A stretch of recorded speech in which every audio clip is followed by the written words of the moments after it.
오늘은 11월의 마지막 주일입니다. 내 삶의 주인 하나님, 나의 보호자 하나님이라는 제목이고요. 염려를 이기고 믿음과 사랑의 빛으로, 마태복음 6장 24절로 34절 성경입니다. 예수님이 오셨습니다. 사람들에게. 많은 사람들이 예수님을 만나려고 또 말씀을 들으려고 사람들이 몰려왔습니다. 그러자 예수님은 산 위로 올라가셨습니다. 무리와 경계를 두신 거죠. 무리에 쌓여 있으면 가르치실 수가 없기 때문에 산 위로 올라가 앉으셨고 제자들과 사람들이 예수님의 말씀에 귀를 기울이는 그런 상황입니다. 예수님은 사람들에게 마음에 있는 말씀을 가르쳐주기 시작하셨습니다. 5장부터 마태복음 5장부터 7장까지의 사실은 긴 내용입니다. 그 말씀을 하신 이유는 시작을 보면 알 수 있는데 무엇이 진짜 행복인가, 복인가 이런 내용입니다. 그리고 이렇게 진짜 복과 행복을 위해서 어떻게 살아야 되는지, 어떻게 사는 것이 정말 하나님 안에서 복 있는 삶인지를 사람들에게 알려주신 내용이 마태복음 5장, 오늘 본문인 6장 또 7장입니다. 한번 예수님께서 말씀하시는 내용을 5장을 중심으로 정리를 해봤습니다. 알려주신 내용, 복 있는 삶이 뭔가, 우리가 어떻게 살아야 되는가 5장을 중심으로 정리해보면 이런 내용입니다. 한번 곰곰이 천천히 들어보시기 바랍니다. 5장의 초반부입니다. 심령이 가난한 자는 복이 있다. 마음이 가난한 자는 복이 있다. 애통하는 자는 복이 있다. 슬퍼하는 자도 복이 있다. 온유한 자는 복이 있다. 온유하고 참 온순하고 그런 사람 복이 있다. 의에 줄이고 목마른 자도 복이 있다. 사람을 긍휼히 여기는 사람도 복이 있다. 다른 사람을 생각해 주는 사람도 복이 있다. 마음이 청결한 자도 복이 있다. 이렇게 복이 있다는 말씀, 마음이 깨끗하고 온유하고 함께 울어주고 의를 위해 살고 자비가 있고 마음이 깨끗한 사람은 복이 있다 말씀하셨습니다. 또 10절에는 이런 말씀도 하셨죠. 의를 위하여 핍박받는 자도 복이 있다. 하나님의 뜻대로 살기 위해서 어려움을 당해도 복이 있다. 그래서 복이 있다. 11절에는 나로 말미암아 너희를 욕하고 박해하고 거짓으로 너를 거스려 모든 악한 말을 할 때에는 너희에게 복이 있다. 예수 믿는다고 힘들어져도 예수님 말씀하신 하나님에 대해서 하나님의 의를 위해 산다고 해서 그렇게 살다가 박해를 받아도 복이 있는 사람입니다. 마음이 가난하고 눈물 나고 힘든 상황이지만 온유하고 청결하며 자비롭고 하나님 안에서 그리스도를 믿고 살아가는 사람, 하나님의 나라가 있고 하나님을 만나게 되고 이것이 바로 복이다. 정말 행복한 삶이다라고 예수님은 말씀을 시작하셨습니다. 그러므로 예수님은요, 앞 5장의 또 중반부를 넘어가면서는 진짜 복 있는 삶을 살기를 바라시는 마음에 정말 엄격하고 바른 삶을 또 강조하셨습니다. 20절 보면 내가 너희에게 이르노니 너희 의가 너희가 선하고 사랑이 있고 믿음 있는 그런 의로운 삶이 서기관과 바리새인보다 더 낫지 못하면 결코 천국에 들어가지 못하리라. 정말 바르게 살라는 겁니다. 진짜 복 있는 사람은 정말 하나님의 뜻 가운데 선하고 바르게 믿음 가운데 청결하게 사는 거니까 그렇게 살라고 정말 강조하십니다. 22절에는 구체적으로 나는 너희에게 이르노니 형제에게 노하는 자마다 심판을 받고 형제를 대하여 라가라 하는 자는 공회에 잡혀가게 되고, 라가는 욕입니다. 형제에게 욕하는 사람은 미련한 놈이라고 하는 자는 지옥불에 들어가게 되죠. 아주 엄격한 말씀. 형제에게 욕도 하지 마라. 지옥불에 들어간다 라고 경고하시면서 의롭고 바른 삶을 말씀하셨습니다. 29절에도 만일 내 오른 눈이 너를 실족하게 하거든 빼어내버리라. 내 백체 중 하나가 없어지고 온몸이 지옥에 던져지지 않는 것이 유익하며 차라리 너 몸 중에 하나가 너를 죄짓게 하면 없애버려라. 눈이라도. 급기야 모든 사람에게 이런 말씀까지 하셨습니다. 44절에 나는 너희에게 이르노니 원수를 사랑하며 너희를 박해하는 자를 위하여 기도하라. 그리고 5장 마지막 절에 이렇게 말씀하셨죠. 그냥 빠져나갈 구멍도 두지 않으셨습니다. 그러므로 하늘에 계신 너희 아버지의 온전하심과 같이 너희도 온전하라. 하나님이 선하시고 사랑이 많으시고 정확하게 옳으신 분이기 때문에 하나님을 닮아서 너희도 그렇게 온전한 삶을 살아라. 이것이 복이 있고 하나님 안에 행복이 있는 삶이라고 예수님은 확신하셨고 알려주신 겁니다. 오늘 예수님의 말씀은 5장을 시작으로 7장에 끝이 나는데 이렇게 7장 마지막 절에는 마지막 절 7장에는 강조합니다. 13절 14절의 7장 좁은 문으로 들어가라.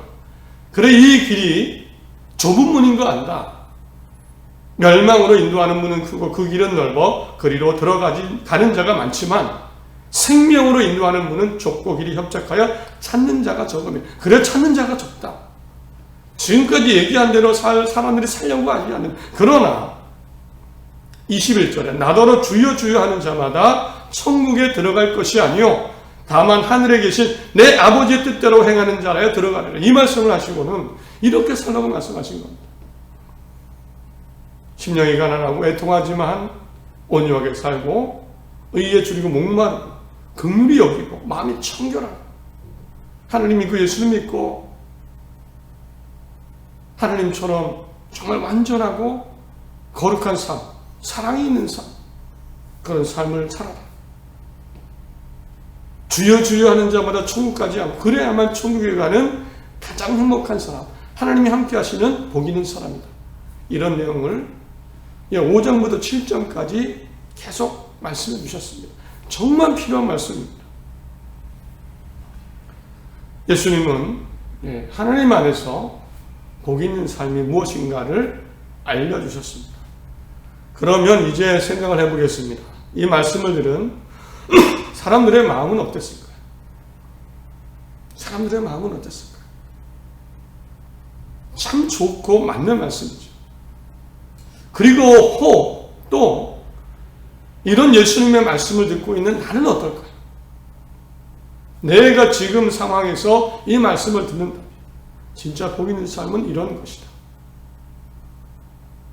힘들고 어렵지만 온유하고 선하고 청결하고 하나님을 믿고 섬기며 하나님처럼 온전하고 완전한 사랑 가운데 원수까지 사랑하고 핍박하는 자를 박해하는 자를 위해 기도해주고 좁은 길이지만 남들이 안 가는 길이지만 이 길로 가는 것이 복이 있고 정말 행복한 하나님의 나라가 있는 삶이다 라고 알려주셨는데 어떤 마음이 드십니까? 위로와 평안이 되십니까? 그럴 수도 있죠. 저렇게 살면 되는구나. 그런 마음도 떠오릅니다. 삶의 열정과 신앙의 도전도 올 수 있다. 저렇게 살아보고 싶다. 정말 저렇게 한번 살아보자.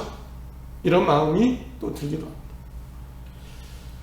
이런 마음도 들어있는데 그런데 예수님은 이런 열정과 뜨거움, 위로와 평안 이런 것도 마음속에 있었겠지만 예수님이 예수님의 말씀을 듣는 사람들의 마음속에 있는 그들에게 있는 한 가지 감정에 주목하셨습니다.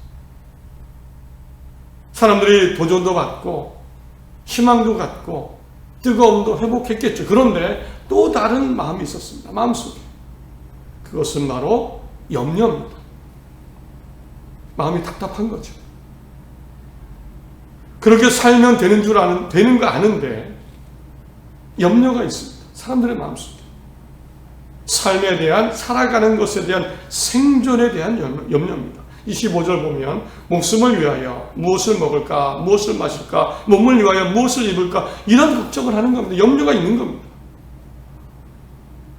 그래서 예수님은 오늘 6장 보면 좋은 말씀, 의롭고 선하게 살라는 말씀을 하시다가 갑자기 염려라는 단어를 6번이나 말씀하시죠. 6번이나. 25절부터 집중적으로 나오는데 염려하지 말라. 염려하여 이르기를 염려하느냐? 염려하지 말라. 이런 말씀을 계속 반복하셨습니다. 사람들이요 다 답답하고 염려하는 겁니다.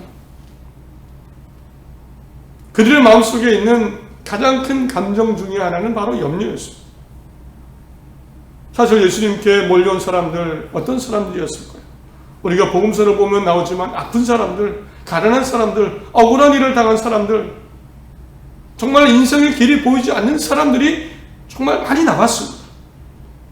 그 많은 사람들도 그랬겠지요. 많은 수가 그랬을 겁니다. 생존과 삶에 대한 염려로 나온 사람들입니다. 예수님이 말씀하신 대로 살면 되고 거기에 행복이 있다고 위로와 도전도 받지만 염려가 사라지지 않았습니다. 그런데 예수님이 더 염려에, 사람들의 마음속에 있는 염려에 주목하신 이유는 사실 염려가 생겼을 때의 문제점 때문입니다. 염려가 생기면 마음속에 삶에 대한 염려가 크면 삶의 열매를 맺을 수 없습니다. 예수님이 이후에 마태복음 13장에 4가지 시의 비유를 말씀하셨습니다. 그 중에 씨가 떨어졌는데, 예수님의 하나님의 말씀이 떨어졌는데 그 씨가 가시떨기 같은 밭에 떨어진 겁니다. 마음에 떨어진 겁니다. 그 마음이 가시떨기 같습니다. 그래서 13장 22절에 이렇게 말씀하셨습니다. 가시떨기에 뿌려졌다는 것은 말씀을 들으나 세상의 염려와 재물의 유혹의 말씀이 막혀 결실하지 못하는 자. 염려가 있을 수 있죠. 누구나 염려가 있습니다. 그런데 하나님의 말씀이 정말 은혜의 말씀, 삶의 행복의 말씀, 하나님이 함께 하시는 말씀의 삶이 있는데 그 말씀을 듣지만 염려가 있으면 염려가 그 믿음과 삶의 방향을 막아버립니다. 그래서 열매를 맺지 못합니다.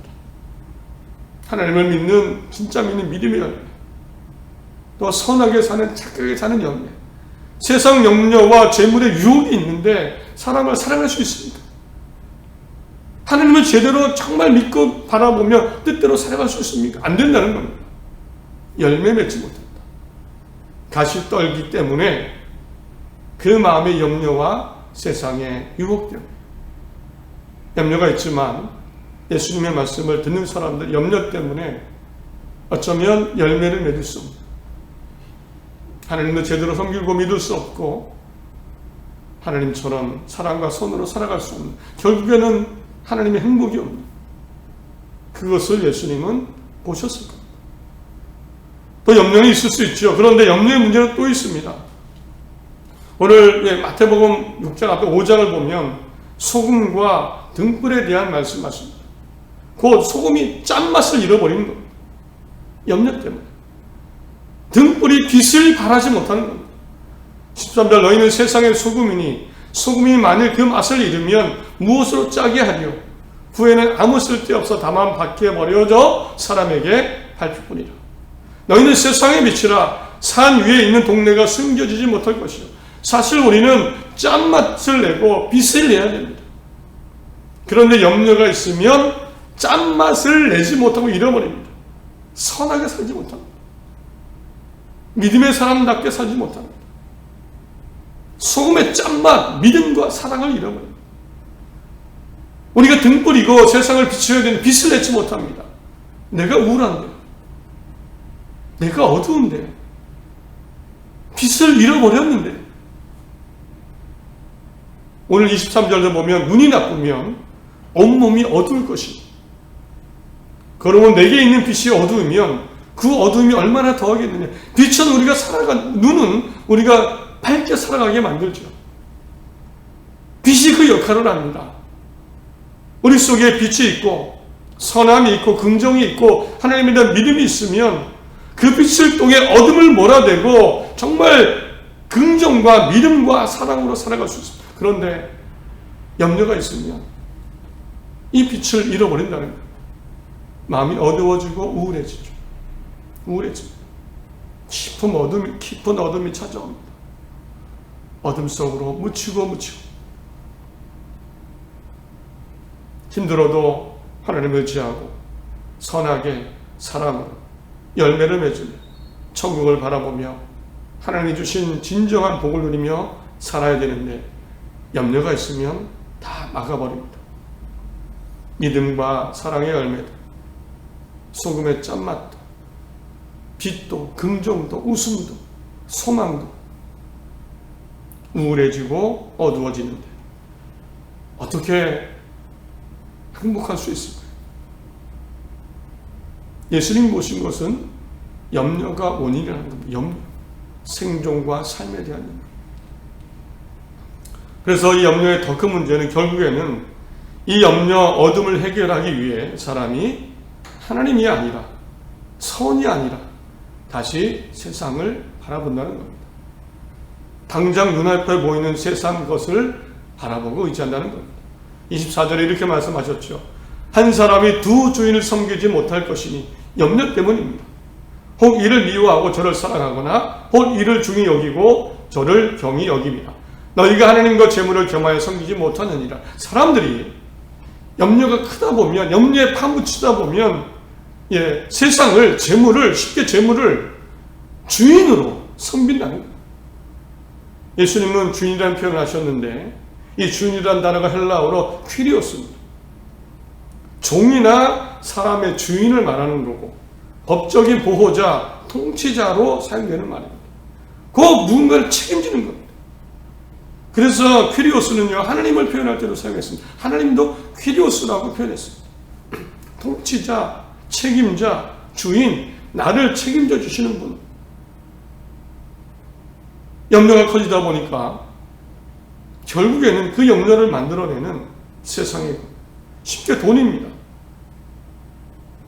돈이고 사람이고 내 자신을 주인으로, 통치자 삼게 되면서 결국에 하나님과 멀어집니다. 당연히 돈이 필요하죠. 사람도 필요하고요. 노력도 하고 열심히 살아야 됩니다. 그러나 돈이 주인은 아닙니다. 그죠? 나를 책임져 줄 수는 없습니다. 몸과 생각과 모든 것, 우리 가정을 책임져 줄 수는 없습니다. 지켜줄 수는 없습니다. 쉽게 우리의 생명이 언제 끝날지도 사실 모르죠. 그런데 염려가 크다 보면 그것을 주인으로 섬기게 됩니다. 결국 하나님께 멀어지고 하나님 안에서 진정한 복을 누리지 못한다. 이것이 예수님이 거기 모인 사람들에게서 보시는 것이었습니다.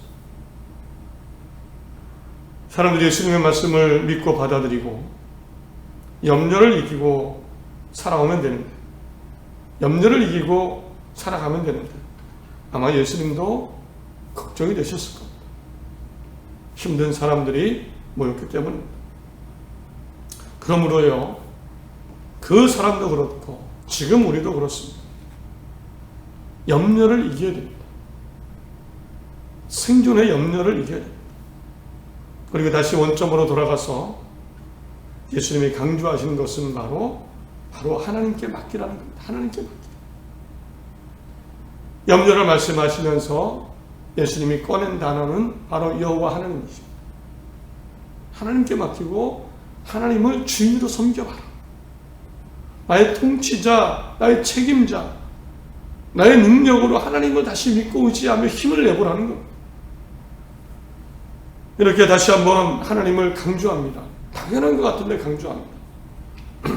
그러면서 하나님께 내 삶의 열매를 맡기고 왜 하나님을 의지해야 되는지 이렇게 두 가지로 설명합니다. 하나님요, 하나님만이 정말, 하나님께서 정말 나를 존귀하게 여기시기 때문에, 어쩌면 나보다도 세상의 누구보다도 하나님은 나를 존귀하게 여기시고 내가 하나님께 존귀한 존재라는 겁니다.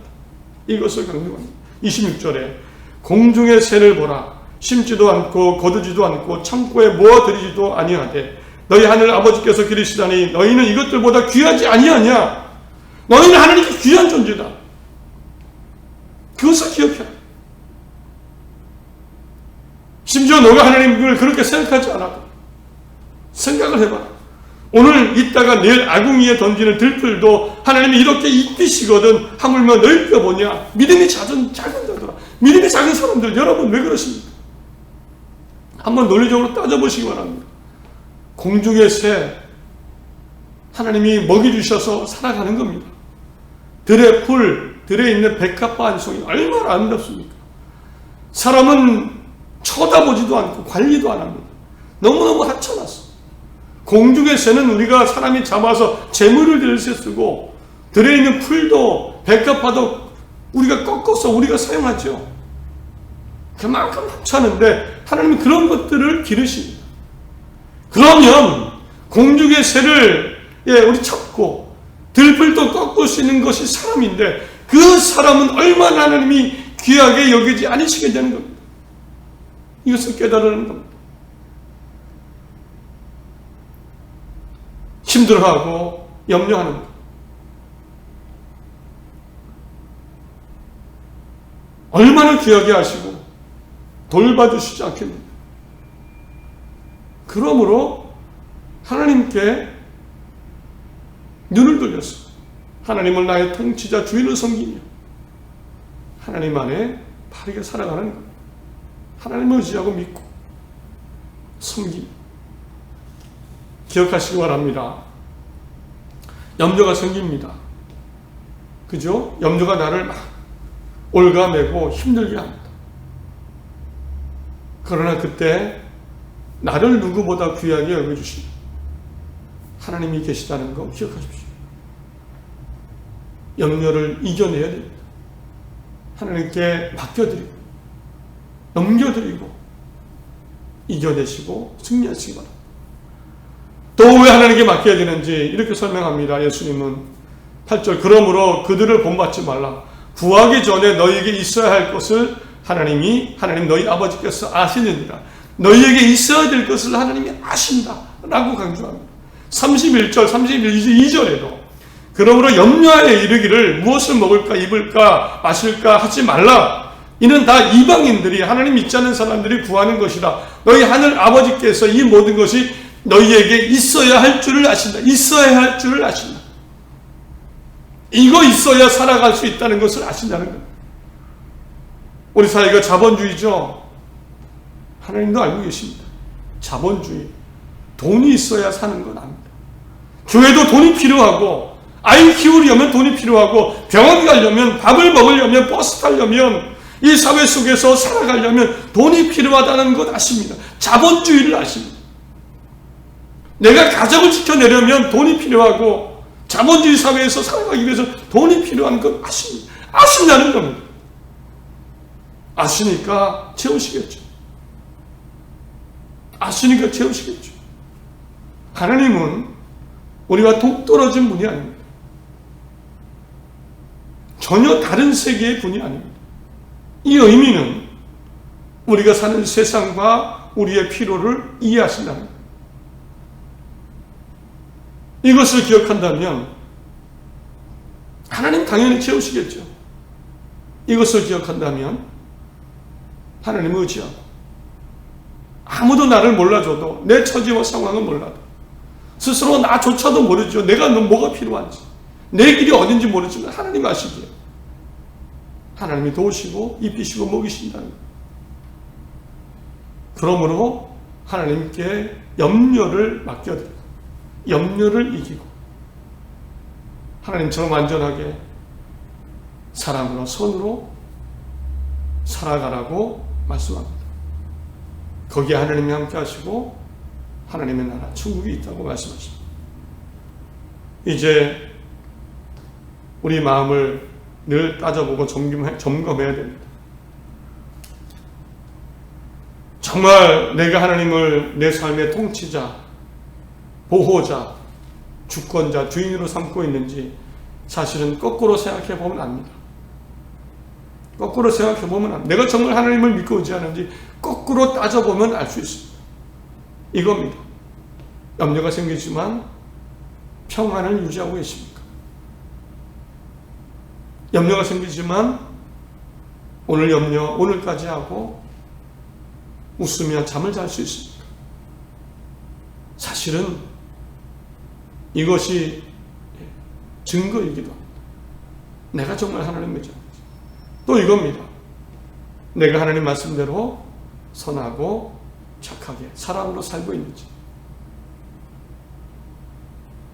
세상 재물이 보이고 욕심이 나지만 선하게 사랑으로 살고 있는지, 이것이 사실은 내가 하나님을 믿는지 아닌지, 정말 믿고 의지하는지 아닌지 그 증거이기도 합니다.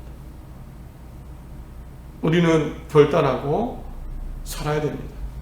하나님 안에 진정한 복과 행복이 있을 줄 믿습니다. 하나님이 알맞게 만들어 가실 겁니다. 그리고 천국이 있습니다. 하나님의 나라. 염려를 다 맡겨드리고, 여전히 2024년 염려가 있죠. 한 해가 다 지나갔는데 해결되지 않은 문제도 있고요. 힘든 것도 있죠. 나에게도, 내 문제에게도, 우리 가정에도, 어쩌면 자녀에게도 염려가 있지요. 그러나 하나님이 나를 기억해 계시고 하나님이 그것을 알고 계십니다. 맡기고 기도하며 하나님 의지하고 선하게 사랑으로 살아가시기 바랍니다. 말씀을 맺습니다. 내 삶의 보호자, 통치자 정말 하나님으로 믿고 의지하십시오. 염려는 하나님께 맡기십시오. 그리고 열심히 살아갑니다. 긍정과 웃음을, 내 속에 그 긍정과 웃음과 그 빛을 다시 채우십시오. 하나님 안에. 그러므로 내일을 위하여 염려하지 말라. 내일 일은 내일 염려할 것이요 한날의 괴로움은 그날로 족하다. 하나님은 도우시고, 하나님께서 도우시고 살게 하실 것입니다. 살게 하실 것입니다. 하나님 안에 자유하며 하나님 안에 웃음과 긍정과 소망의 빛을 마음에 새기고 힘차게 살아가는, 정말 하나님을 믿고 의지하고 당당하며 사랑 가운데 살아가는 모두가 되시기를 간절히 바랍니다. 하나님이 복을, 행복을 주실 줄 믿습니다. 기도하겠습니다.